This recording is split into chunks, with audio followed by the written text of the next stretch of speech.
Dear brothers and sisters, today our journey through the book of Numbers brings us to chapter 32, a chapter that explores the consequences of choices and the importance of staying true to our commitments. So, let's delve into Numbers 32 and discover the timeless lessons it holds for our lives. In the opening verses, we find the tribes of Reuben and Gad seeking an alternative to the promised land. Lesson 1 warns us about the temptation of shortcuts. It's natural to seek an easier way, but sometimes it leads us away from God's best for us. In our lives, we must be cautious not to settle for shortcuts that divert us from the path God has set before us, as Moses interacts with the tribes. He reminds them of the importance of commitment. Lesson 2 highlights that commitment matters. The tribes initially wanted to settle on the east side of the Jordan, but Moses urges them to fulfill their commitment to join their fellow Israelites in conquering the promised land.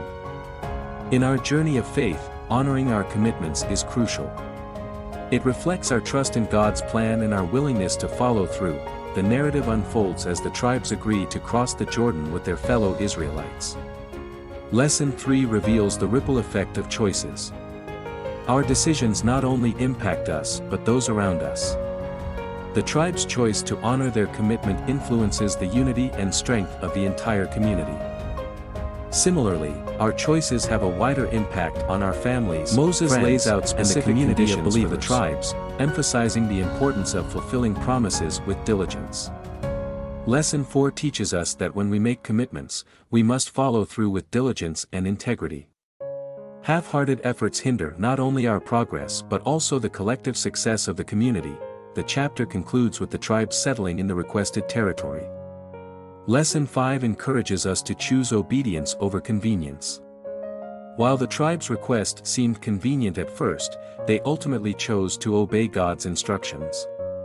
Obedience may require patience and perseverance, but it leads to the fulfillment of God's promises, as we reflect on Numbers chapter 32. Let's carry these lessons with us. Beware of the temptation of shortcuts, honor your commitments, recognize the ripple effect of your choices, fulfill promises with diligence, and choose obedience over convenience. In doing so, we align ourselves with God's plan for our lives and contribute to the strength and unity of our faith community. May our choices reflect our commitment to God's purpose.